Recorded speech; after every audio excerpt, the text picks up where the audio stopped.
Olá, este é o Papo de Mãe. É papo, mas não é conversa jogada fora. Um programa informal com informação e muita prestação de serviço. Hoje nós queremos ajudar mães que vivem um drama. Um filho desaparecido. Quem já perdeu uma criança por alguns segundos sabe o pânico que a gente sente. Imagine então não saber de um filho há anos. A criança que foi para a escola e não voltou. A outra que foi levada por um parente e sumiu. Histórias sem desfecho e histórias com final feliz. Veja os destaques do Papo de Mãe. O que fazer quando uma criança desaparece? Na hora do desespero, é importante que a polícia seja acionada rapidamente. Na reportagem de hoje, você vai ver detalhes sobre o trabalho que é feito pela polícia e conhecer uma grande aliada nas buscas, a computação gráfica. Qual é o seu maior sonho com relação a esse caso? Se eu não tenho prova de que ele morreu, eu vou continuar procurando por ele vivo. A família tem que vir imediatamente, fazer o BO e tentar trazê-lo de volta para o seu convívio. Segundo a Associação Mães da Sé, somem cerca de 40 mil crianças e adolescentes por ano no Brasil. Desse total, de 10% a 15% jamais retornam para seus lares. Então, nós vamos conhecer agora essas mães que vieram até aqui hoje para conversar sobre um assunto tão delicado, né? Você é a Cristiane? Isso, sou a Cristiane de Souza, mãe do Juan, que perdi no supermercado. Você tem quantos filhos? Tenho 5 filhos. Você trabalha com o quê, Cristiane? Sou ajudante geral. Então, daqui a pouco você vai contar o que aconteceu com o Juan, que está aqui, né? Isso. Você trouxe mais algum filho aqui? Trouxe mais 2, o Wendel e a Poliana. Tá legal. E o seu nome todo é Neuza? Neuza Ananias de Moura. Eu estou procurando meu filho, né, que desapareceu há 9 anos, né, vai fazer 10 agora em setembro, sem deixar rastro. Uhum. Tá a foto dele aí do Aqui Leandro. a foto dele. Ó. Uhum. Quando ele desapareceu, ele tinha quantos anos? 17. E você tem outro filho? Eu tenho uma Outros filha filhos? casada. Uma filha casada. Isso. Tá legal. Daqui a pouco você vai contar então o que aconteceu com o Leandro. E você é Ivanise? Eu sou Ivanise, tenho 48 anos. Tenho 2 filhas, a Fabiana, que tem hoje 28 anos, que desapareceu há 14 anos, e tem a Fagna, que é a caçula, que tem 27 anos. Uhum. E você é a presidente da Associação Mães da Sé? Isso, né? Esse trabalho nasceu há 14 anos, justamente quando eu perdi minha filha. E aí resolvi me juntar a outras mães, que assim como eu, estavam passando pelo mesmo problema, e surgiu o movimento Mães da Sé. Mostra aqui para a Almira a foto dela, Ivanise. Aí ela estava com quantos anos? Com 13 anos. 13 anos. Então, daqui a pouco, cada mãe vai contar o que aconteceu com o seu filho, né, Roberta? E quem está aqui? E aqui ao meu lado, a psicóloga, psicanalista Silvia Lobo, que está participando mais uma vez aqui do Papo. Obrigada, Silvia. E a família que passa por essa perda, como é o trauma? É semelhante à perda assim pela morte ou é diferente? A gente podia pensar que são 2 perdas fundamentais. Acho que o tema da separação e da morte são temas humanos que são de uma importância talvez maior do que qualquer outro. Mas a diferença é enorme entre a perda por morte e a perda por desaparecimento. Porque quando uma pessoa morre, às vezes até ela morre em função de uma doença, às vezes morre em função do envelhecimento. É como se a morte se anunciasse, é como se as pessoas pudessem ser preparadas. Uma morte por acidente, como a Neuza contava para mim agora há pouco, é uma morte igualmente traumática. Só para entender, porque a Neuza tem esse seu filho que está desaparecido e você já perdeu Perdi um filho? um há muitos anos antes disso. Esse meu filho que desapareceu nem existia ainda, ele é o caçula, né? Eu só tinha um casal de filhos. E eu era o mais velho. Com 15 anos, ele sofreu um acidente, foi atropelado. Ficou 3 dias na UTI, mas não teve jeito, né? E a Neuza diz uma coisa interessante e triste, mas importante nessa nossa conversa, que ela pôde enterrar o filho dela, que ela pôde ver aquele corpo que não podia mais ser salvo.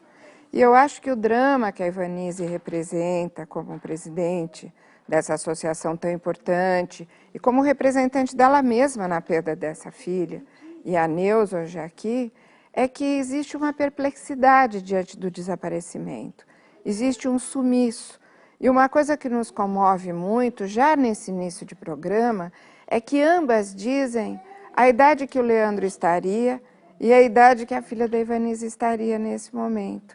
Quer dizer, eu tenho 2 filhas, diz a Ivanise. Quer dizer, são filhos que desapareceram, mas que na memória e no coração continuam vivos. Porque quando morre, quer dizer, na hora que enterra, você sabe o que aconteceu e que realmente não tem mais solução. Mas enquanto desaparecido, sempre tem a esperança, não é, Ivanise? O que tem me mantido viva ao longo desses 14 anos é a esperança de um dia encontrar minha filha.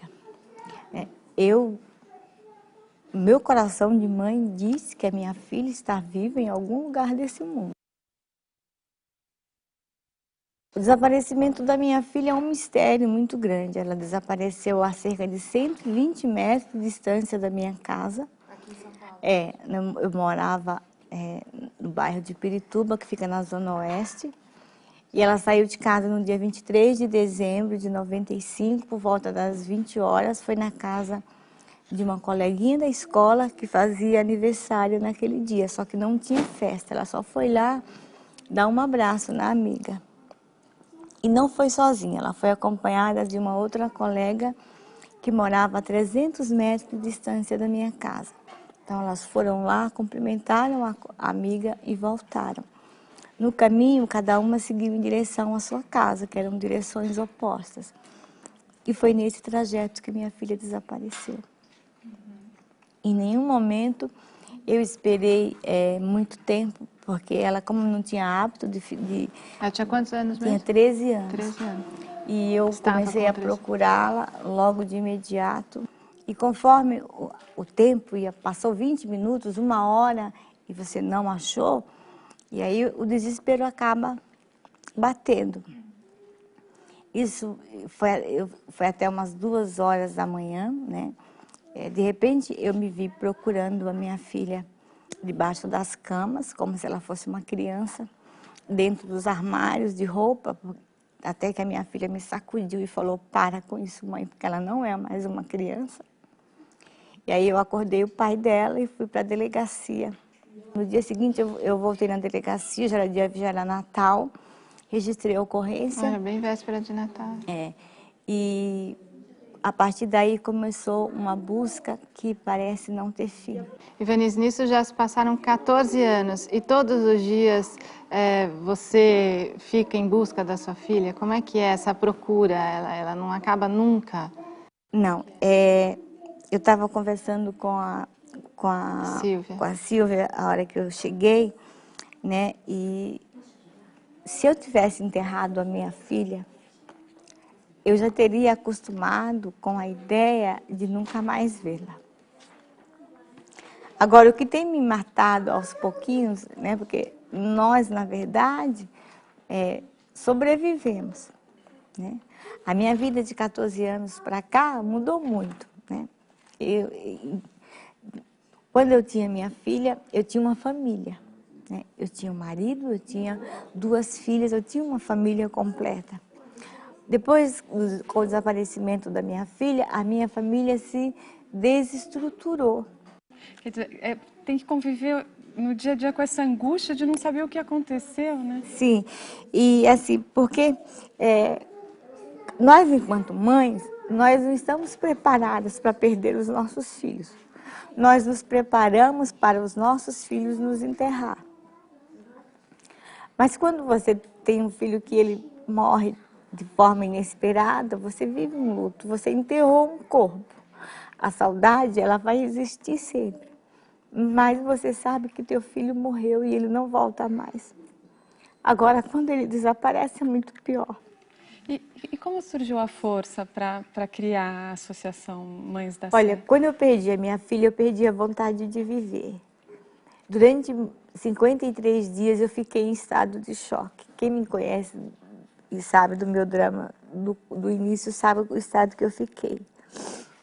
E aí eu tive a oportunidade de falar sobre o desaparecimento da minha filha em 2 grandes veículos de comunicação em São Paulo. E eu falei da minha angústia de viver aqueles longos 3 meses de espera. Falei do abandono do poder público, do descaso com que o problema é tratado. E no último parágrafo eu coloquei meu telefone à disposição. Falei que se outras mães que estivessem passando pela mesma situação que eu quisessem conversar comigo, que me ligassem. Mas foi assim, uma coisa sem nenhuma pretensão.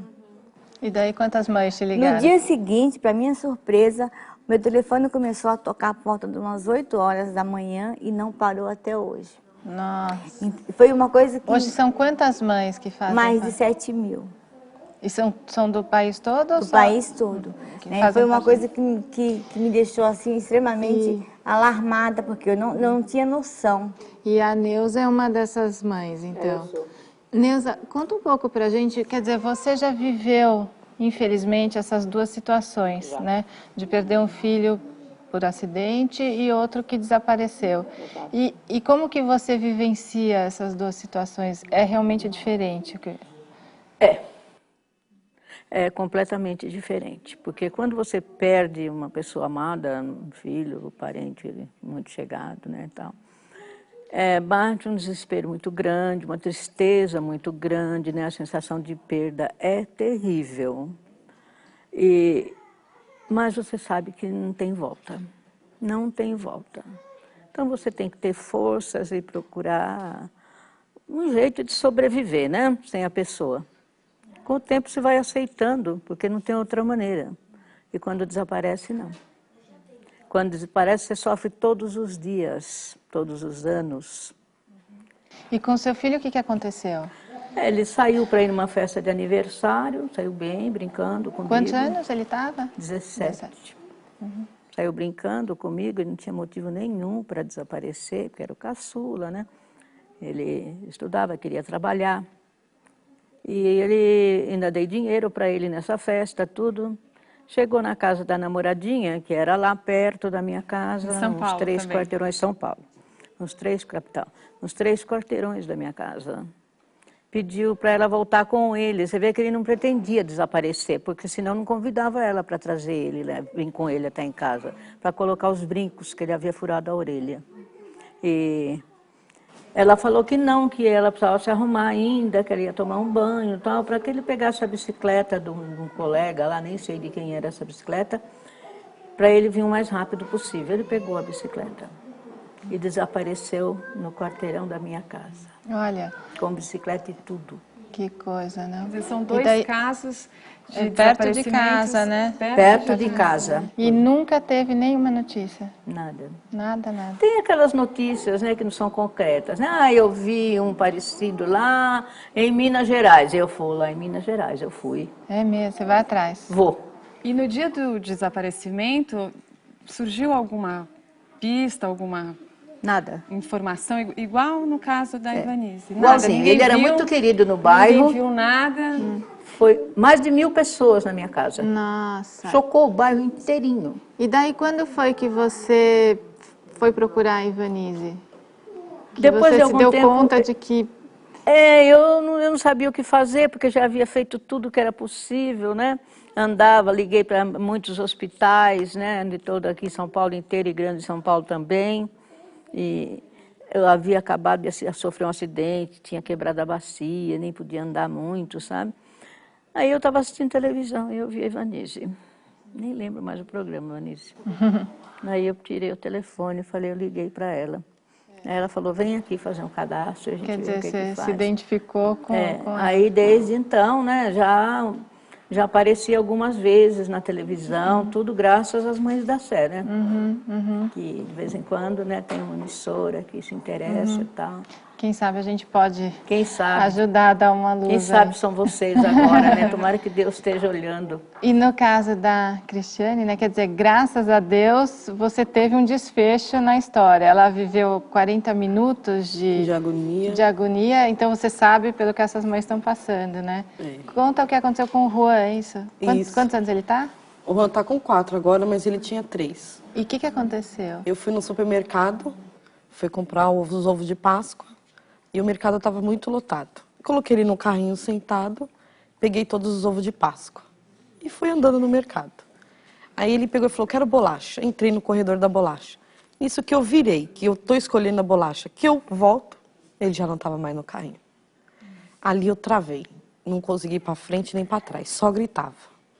Gritava, e Juan, e nada dele aparecer. Nisso veio os seguranças. O que aconteceu, mãe? Meu filho estava no carrinho e sumiu. Pelo amor de Deus, trava a saída do mercado, porque senão vão levar meu filho. Me ajudam. Aí ele, vem mãe junto comigo. Eu não consigo. Ainda bem que você não estava na feira, por exemplo. Não. Ela ainda estava num lugar que tinha o que... Isso. Mesmo assim, fecharam as portas? Fecharam. Aí foi o segurança tudinho, eu falei como que ele tava, né? Falei, ele tá de regatinha, bermudinha, tem os cabelos espetadinhos. E ele nem é branco nem preto, ele é meio amarelinho. Ainda falei desse, até numa hora dessa a mãe brinca. Aí eu falei, mas pelo amor de Deus, não deixa ninguém tirar meu filho. Que foi na época que as crianças estavam sumindo do supermercado. Aí nisso veio aquele monte de segurança e saíram todo com destino.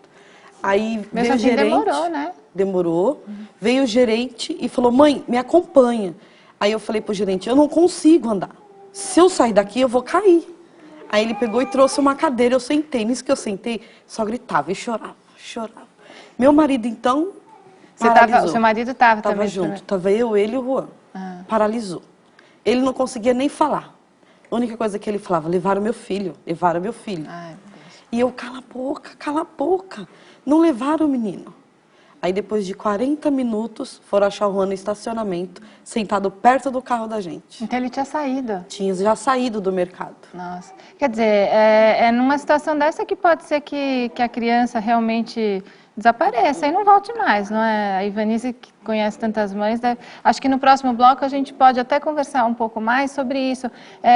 O que leva alguém a desaparecer, né?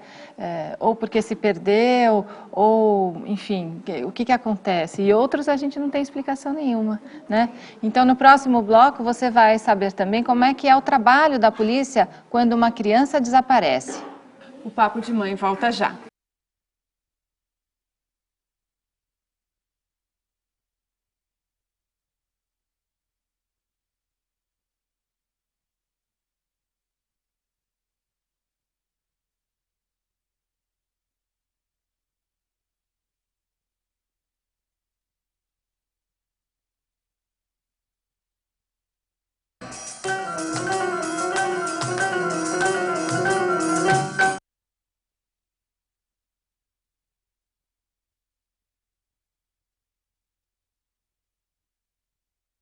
Estamos de volta e a Rosângela Santos mostra agora como é o trabalho da polícia quando uma pessoa desaparece. Só no estado de São Paulo são registrados mais de 40 casos por dia. Acho que umas 4 horas, 4, 5 horas. O pedreiro José Carlos e a mulher Marinês viveram 4 horas de agonia. Pareceu uma eternidade. O filho deles, de 17 anos, que é especial, se perdeu perto da casa onde vivem e, por causa da doença, não conseguiu mais voltar. Qual era o seu medo? De não encontrar mais, lógico, né? Porque ele é especial, ele não sabe falar, não sabe dar o nome, não sabe nome de mãe, nem de... Assim, para entender a palavra dele é muito difícil. Medo de ter caído no rio, de o carro ter batido. Você fica com aquele jeito, aquele tempo, você fica pensando tudo no momento. Você não sabe o que pensa. Você pensa se alguém pegou, carregou, porque dá um doce, dá uma bala, diz que é, então, desse jeito. Mas, graças a Deus, está tudo maravilha. Só no estado de São Paulo são registrados de 40 a 50 desaparecimentos por dia. De 60% a 65% são crianças que muitas vezes não são levadas de casa. Temos aquela criança que sai de casa, que geralmente são problemas familiares. A violência doméstica é muito grande. São pessoas de baixa renda, que tem problemas aí de convivência, são famílias desestruturadas, que esses jovens ou jovens saem de casa por quê? Porque a violência é muito em casa, entre os pais, ou violência sexual quando é mulher, eles preferem estar na rua. Com 19 anos de experiência na Polícia de São Paulo, o delegado conta que uma conversa com a família muitas vezes ajuda muito no esclarecimento dos casos. A gente faz uma pesquisa aqui, a gente faz desde IML, casas de saúde, todos os lugares que uma pessoa possa estar, e depende de como a criança que os familiares contarem, a gente vai investigar naqueles lugares, pode estar na casa de um amigo, se eles forem um pouco mais assim, se são ligados a uma droga, a gente vai nos lugares que possivelmente eles estejam. Quer dizer, rapidamente a gente localiza, mas a família tem que vir imediatamente, fazer o BO e tentar trazê-lo de volta para o seu convívio. Se a gente perceber que o problema todo é a violência sexual, nós intimamos a pessoa que ela acaba falando, e aqui a pessoa é processada e é mandada para a justiça. Mas há aquelas crianças que são arrancadas das famílias e não deixam rastros. O perito em arte forense Sidney Barbosa trabalha há 22 anos em reconstituições e retratos falados. Com a ajuda da informática, o retrato feito à mão foi deixado de lado e os recursos estão cada vez mais ajudando famílias que sofrem a dor do desaparecimento de uma criança.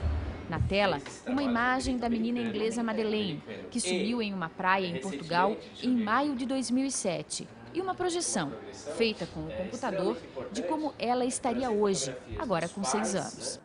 Toda criança que desaparece, se nós tivermos aqui fotografias, informações, é possível fazer um trabalho de progressão de idade, isso não tenha dúvida. A progressão de idade é um recurso usado aqui em São Paulo só depois que o desaparecimento da criança completa 5 anos. Para fazer este trabalho, são usadas e cruzadas fotos da criança e da família, principalmente dos pais. Neste caso, por exemplo, a menina Bruna desapareceu há 6 anos. Ela tinha entre 4 e 5 anos na época e hoje ela deve estar com 10, 11 anos, é isso? Exatamente. É feita toda uma análise da fotografia dos pais, né? A fotografia da criança, a última fotografia, e aí a gente joga, né, transporta essa imagem para cá e é feita uma manipulação dessas imagens. A gente acredita muito nesse potencial de divulgação e por isso que nós estamos hoje aqui treinando, inclusive, mais profissionais para difundir essa técnica até mesmo no Brasil, né, que infelizmente é escassa. Olha, eu discordo de muita coisa que foi falado nessa reportagem. Que o delegado falou. Que o doutor Antônio Olim falou, né? Vou fazer 14 anos que estou à frente desse trabalho, né? Eu tenho mais de 7 mil casos de desaparecimentos cadastrados na associação. Nesses quase 14 anos, eu nunca tive um caso de que a criança fugiu de casa porque foi violentada pelo pai, pelo padrasto ou por alguém. Não.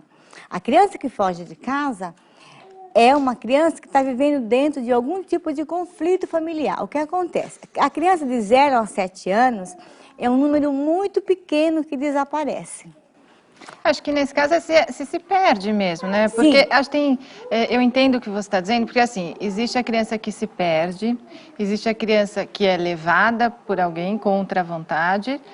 Deve sim ter o caso daqueles que fogem, né? Eu acho que tem os que fogem, mas que acabam todos tendo uma consequência que é o desaparecimento. Você mesmo acha que aconteceu o quê com a sua filha? Olha, eu tenho me perguntado ao longo desses 14 anos o que foi que aconteceu com a minha filha e eu não tenho encontrado uma resposta.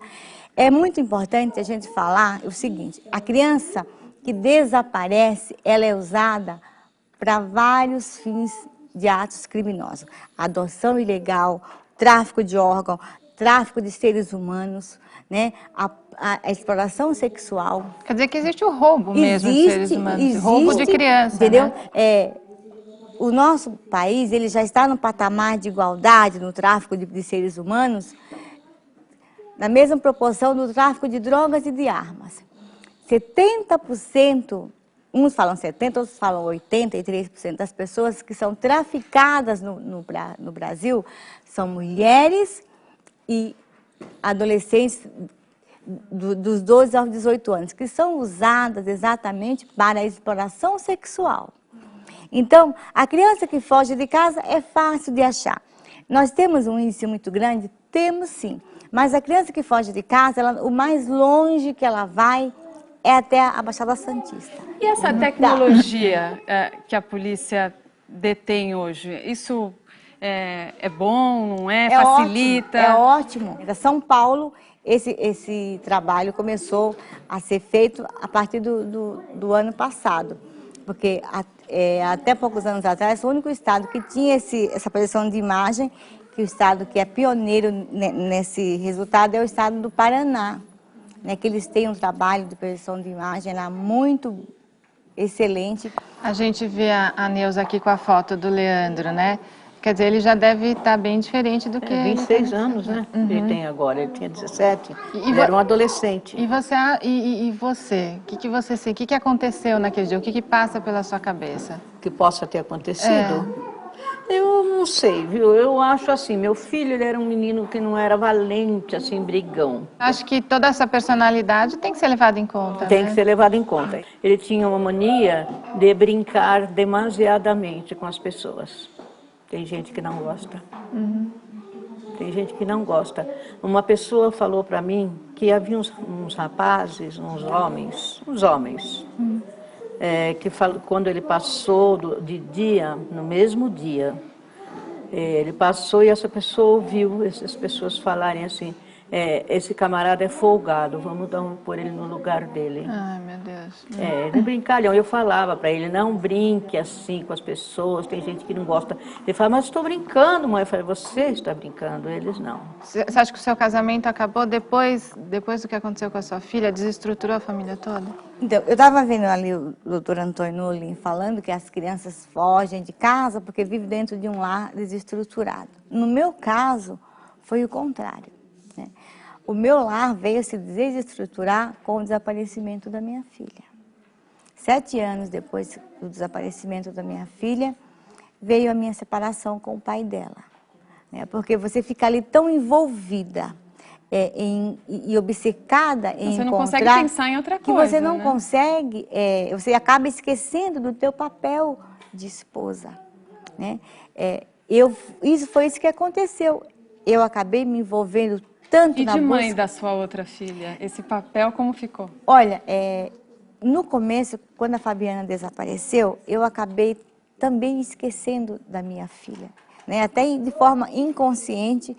E um certo dia ela disse para mim, se fosse eu, você não estava desse jeito. Tá. E aí eu acordei, eu falei, meu Deus, eu estou esquecendo, que eu tenho mais uma filha e que também precisa de mim. Como manter a estrutura familiar? Quer dizer, essa é uma questão, eu imagino, muito comum, infelizmente.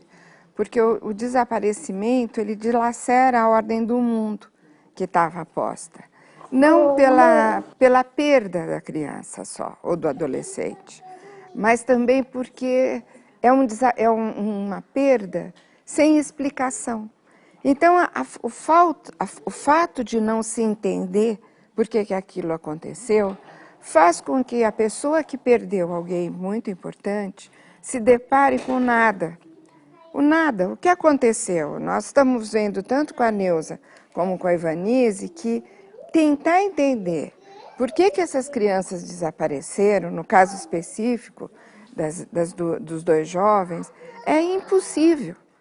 Tem uma notícia, tem uma suspeita, mas não se sabe. Só que isto que não se sabe, que é o nada, a explicação nenhuma, a mente não aceita. Então, a cabeça da pessoa entra num processo de tentar encontrar uma explicação, de tentar encontrar um indício, de tentar se lembrar de um detalhe que acabou. Aquela cena de repetir um momento em que a criança saiu de casa e que se viu pela última vez, ou aquela vez que se falou no telefone, ou a última foto que se tirou, como essa que a Neuza traz, ela se repete como um videotape enlouquecido na nossa frente.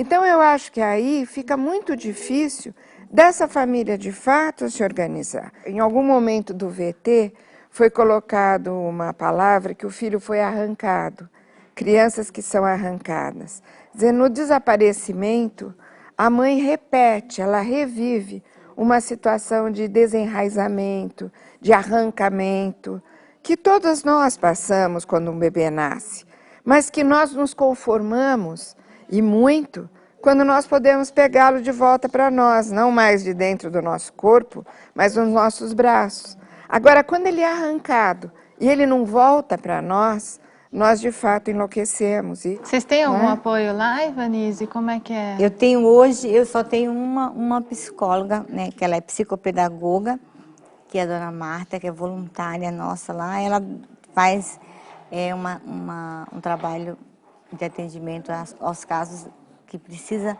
e que muitas vezes a mãe, infelizmente a gente ainda tem, grande maioria das pessoas que tem essa perda, elas não aceitam, elas acham que o psicólogo é médico. Já falei que o psicólogo não é médico, né? Mas elas ficam assim meio amedrontadas. Não querem nem conversar. Quer dizer, você até tem uma psicóloga, mas às vezes as mães não querem, e é importante que elas façam acompanhamento. Sim, eu fiz terapia durante 8 anos, né? E essa terapia me ajudou muito a conviver com esse luto, a conviver com essa dor. Né? E assim, uma coisa que é natural, acho que de nós enquanto mães, é se culpar por qualquer coisa O tema da culpa está aqui em todos os programas. Seria interessante que pudesse se fazer uma coordenação aonde se formassem grupos de trabalho. Essas pessoas que procuram a Sé se agrupassem e pudessem falar sobre o desaparecimento dos seus filhos, pudessem compartilhar, pudessem chorar o seu luto. Porque o primeiro passo de saída é esse, do reconhecimento do tamanho do buraco que ficou com a perda daquela criança ou daquele jovem. Nós vivemos uma cultura que ela não é só pós-moderna, porque isso é mais antigo, já pega a contemporaneidade até os nossos dias, em que chorar os seus mortos tem um tempo. Passado aquele tempo, a sociedade, os amigos, o entorno, autoriza um certo choro. Mas passou daquele tempo, as pessoas que nos cercam começam uma demanda no sentido de que nós enxuguemos as nossas lágrimas. E as lágrimas têm um tempo bastante individual para elas serem enxugadas. Ninguém do lado de fora pode designar o tempo que nós precisamos chorar as nossas perdas. Então precisamos fazer um espaço, criar um espaço, para isso poder de fato ser autorizado. O choro, a lástima, as fotos, isso ser compartilhado, porque depois de ser dado espaço para a dor, aí é possível elaborar essa dor. E o que é elaborar essa ferida, Mariana? Eu penso que elaborar essa ferida é poder considerar que aquela pessoa que foi, ela nos privou, o fato dela ter desaparecido, nos privou de todos esses anos que nós teríamos esse filho para conviver conosco. Mas ele viveu conosco alguns anos, 17 anos, o filho da Neuza, 13, 14 anos, 15, a sua menina, né? E eu fico pensando que nós temos que recolher, esse é o segundo trabalho, Ivanice, que é recolher a experiência de ter vivido com eles, de recolher as lembranças, de recolher o que eles nos deixaram, de poder se sentir acompanhado, não pelo vazio do desaparecimento, mas acompanhado por aquilo que foi possível de viver juntos. Eles deixaram um patrimônio com vocês, que precisa ser guardado. E o dia que vocês puderem guardar dentro de vocês, ainda que a saudade continue muito grande, essa filha e esse filho vão estar mais pertinho. A gente vai ter que chamar o próximo bloco, né? Antes eu queria só perguntar para a Cristiane. Cristiane, no seu caso, né? Você, graças a Deus, encontrou seu filho. Mudou alguma coisa no seu relacionamento com ele? Você passou a ser uma mãe até mais neurótica com essa coisa? Assim? Com os outros filhos também. Ou com os outros filhos, são 5, né? Depois de ter tido essa sensação da perda? Eu agora fico mais no pé deles. Não deixo eu sair assim com os outros que não ficam em cima, principalmente o Juan. Que o Juan, ao mesmo tempo que ele está aqui, ele está ali. Então você tem que prestar atenção. A gente vai continuar essa conversa, então, no próximo bloco, porque nós vamos receber aqui no estúdio mais uma convidada. E ela vai falar de mães que procuram filhos há 30, 40 anos. O Papo de Mãe volta daqui a pouquinho.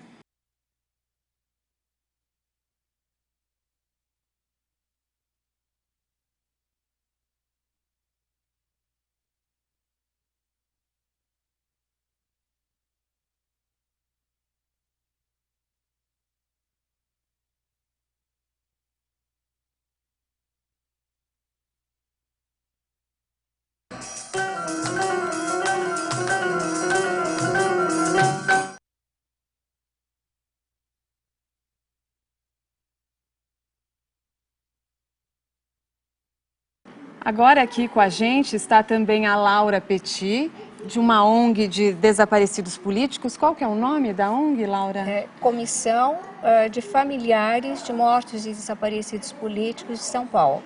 E você teve 3 irmãos que desapareceram na época. Isso, eu tive 3 irmãos que desapareceram durante o período da ditadura militar.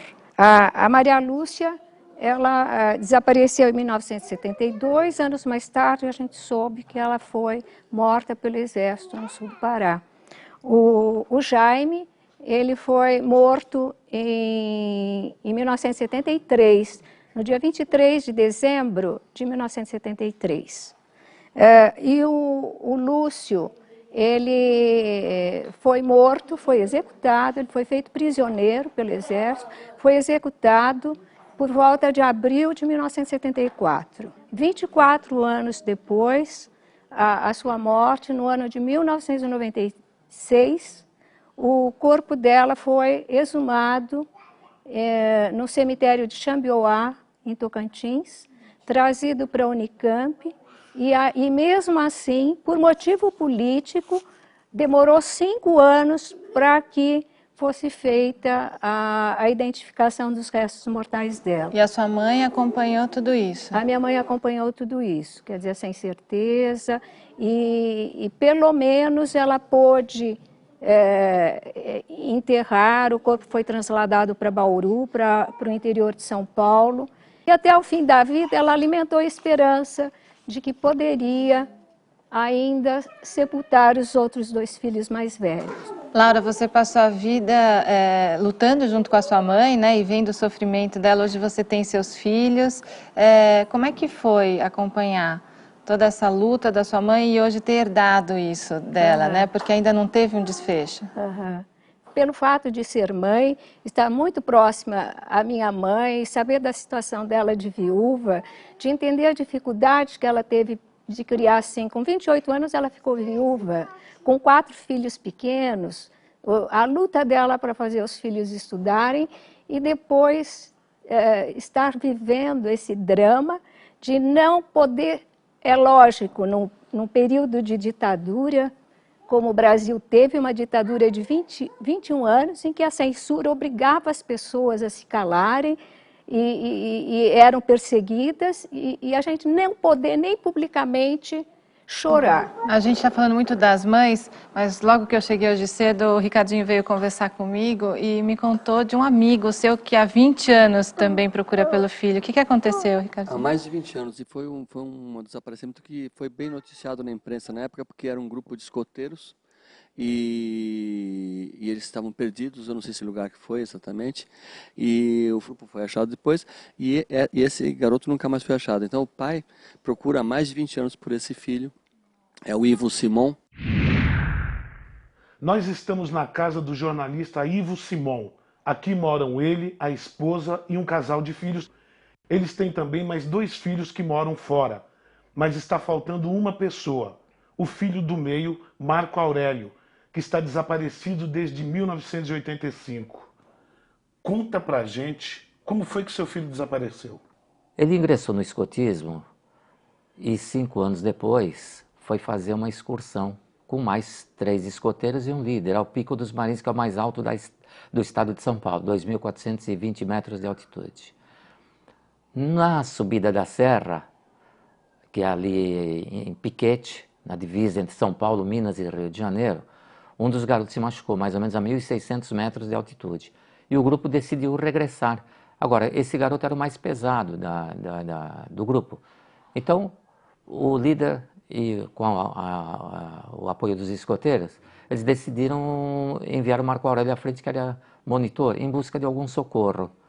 Marco Aurélio saiu em busca desse socorro, fazendo marcas de giz em pedras e apitando. Depois de 100, 200 metros, não mais foi visto. Quando ele contornou uma pedra, o grupo vinha bem atrás, carregando esse garoto machucado, pesado. O grupo se perdeu naquela angústia de buscar Marco Aurélio. Isso foi umas 2 horas da tarde, mais ou menos. Quando chegou ao acampamento, era umas 5, 6 horas da manhã. E Marco Aurélio não estava. A partir daí começaram as buscas, que foram intensas, mais de 300 homens, durante 28 dias. E até hoje a gente não tem um fio de cabelo sequer. Eu só dependo da solidariedade do ser humano. E ela foi muito grande para nós, Davi, durante todos esses anos. Todas essas buscas que foram feitas durante todo esse tempo, e na época, não me custaram um tostão. Todas as pessoas foram lá por livre e espontânea vontade, todos voluntários. Quero até deixar um agradecimento muito grande ao povo brasileiro, em especial à polícia, seja civil, militar, bombeiros, alpinistas, espeleólogos. Agora me diz uma coisa, senhor Ivo, como é que os seus outros filhos receberam a notícia na época? E como é que eles lidam com essa situação até hoje? Para nós é triste, porque Marco Aurélio e Marco Antônio, gêmeos univitelinos. Durante o ano, a gente consegue suportar, mas quando chega no dia 16 de janeiro, que é a data do aniversário do Marco Antônio e de Marco Aurélio, é muito difícil, porque você tem que fazer festa para um que está vivo, você tem que dar presente para um, e você não sabe o que aconteceu com o outro. E a gente faz a festinha, a gente dá os presentes, mas intimamente a gente sente que cada um tem um draminha pessoal, porque aquele negócio, o que aconteceu, onde está Marco Aurélio, como estará Marco Aurélio hoje? Qual é o seu maior sonho com relação a esse caso? É encontrar Marco Aurélio.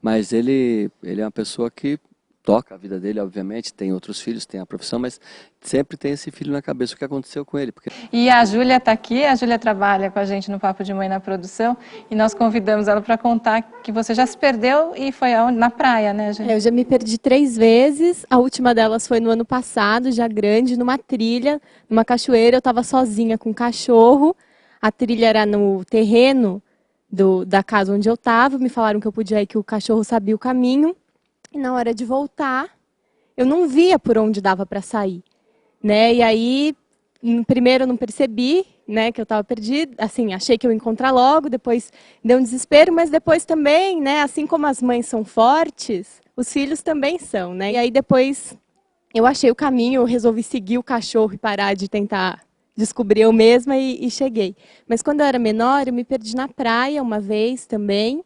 Mas uma coisa que a gente sempre combinava, né, com os meus pais era assim, ó, você tá na barraca tal, se você sempre que chegava na praia, né? Se você se perder, você fala que você quer vir para cá.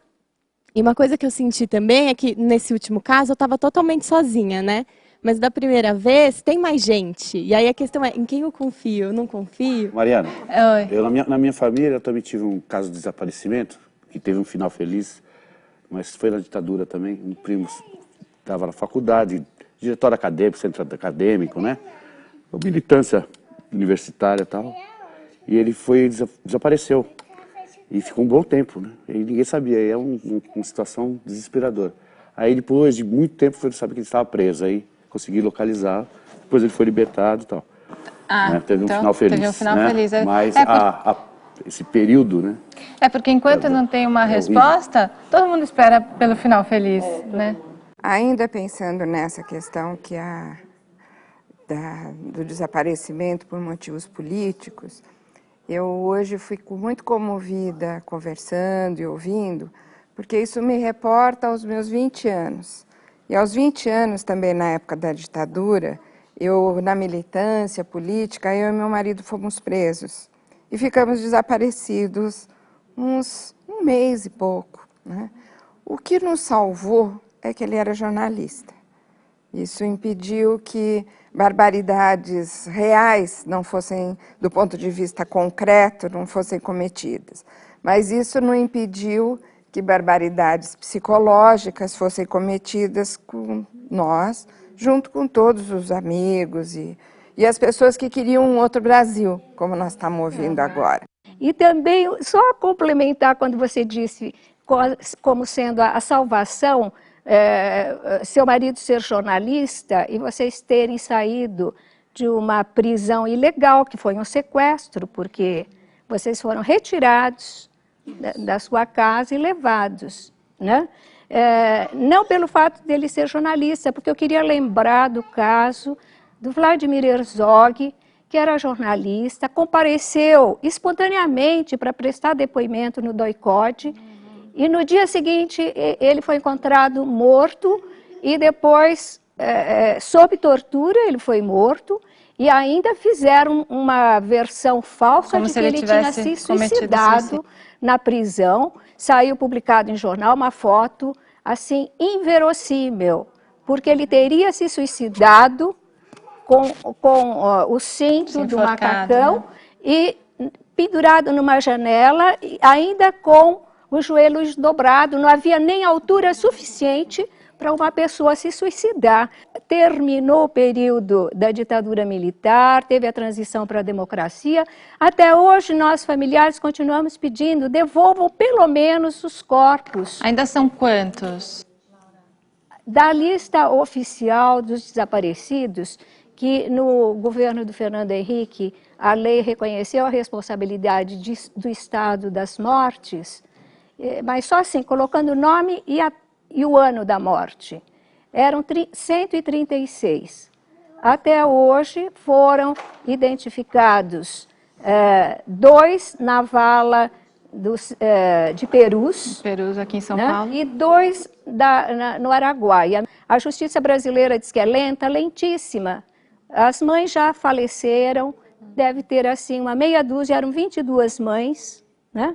Agora devem ter uma meia dúzia de mães por volta de 80, 90 anos. Quantas mães não sofreram, pais, irmãos, né? A gente vê a força das mães que sofreram na ditadura. O que você espera aí? Eu já passei por 2 situações muito graves de saúde, tive 2 infartos, tive 2 paradas cardíacas. E o meu grande medo é morrer sem saber o que aconteceu com a minha filha. Se eu encontrar minha filha hoje, Deus pode me levar, porque eu vou morrer em paz.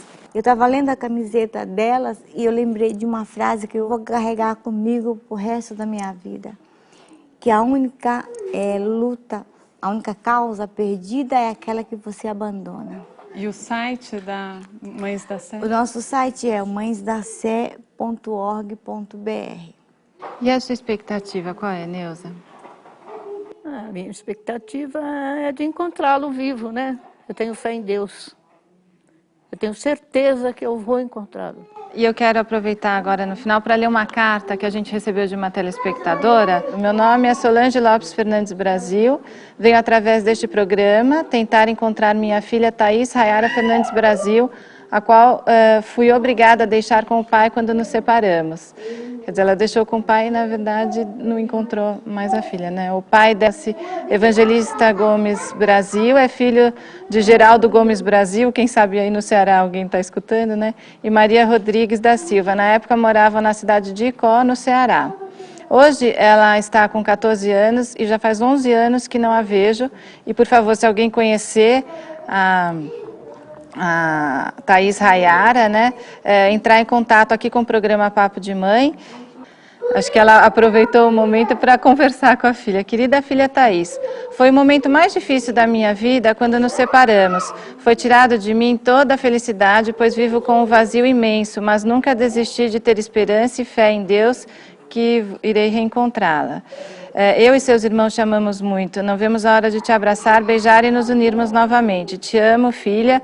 Nunca te abandonei e sim fui obrigada a deixá-la. Tenho fé em Deus que Ele irá trazê-la para mim. Finalizo com o coração angustiado, mas com a certeza de encontrá-la logo, se Deus quiser. Beijo e te amo demais. Então, a gente quis ajudar de alguma maneira a Solange, né, lendo essa carta que ela escreve para a Thaís, e eu acho isso também, né, e muitas vezes a filha pode achar que a mãe abandonou, e daí vem o sentimento de culpa da mãe achar que a filha acha que foi abandonada, e as pessoas não sabem as histórias, né, do que realmente aconteceu, ainda mais a criança, né. Eu acho que a coisa mais séria para viver essa situação, uma delas é que, além de nós ficarmos muito feridos com o desaparecimento, nós acabamos arrumando uma culpa para poder lidar com ele. Então, talvez que o programa possa ajudar a pensar que todo desaparecimento é uma fatalidade, é uma catástrofe de fato. Então, nós temos que tomar os cuidados, com certeza, né? Mas também saber que há coisas que acontecem graves e que nós não temos a menor participação. Uhum. E Laura, tem o site da ONG, né? Eu vou mostrar, a Maria Cândida vai mostrar aqui o cartãozinho. Pode falar o site. É www.desaparecidospolíticos.org.br. Tá, então quem quiser saber mais informações é só acessar ali o site. E uma última informação, no fim de 2009 foi sancionada a lei que cria o Cadastro Nacional de Pessoas Desaparecidas. O Ministério da Justiça está unificando os dados de todo o país. O site do Ministério é o www.mj.gov.br. Obrigada a todas vocês por terem vindo participar. Quando quiserem voltar, e se tiverem notícias, se a gente receber notícias pelo nosso site também, nós vamos continuar em contato. Obrigada a vocês, tá bom? E eu queria avisar que durante toda essa semana nós vamos divulgar fotos de crianças desaparecidas no site do Papo de Mãe. Acesse www.papodemãe.com.br. No próximo programa, a nossa conversa vai ser sobre bebês prematuros. O que provoca o parto prematuro? Quais os riscos para o bebê? E o que a medicina de hoje pode fazer pelos recém-nascidos que vêm ao mundo com menos de 1 quilo? Tudo isso no nosso encontro. Até lá. Até. Tchau.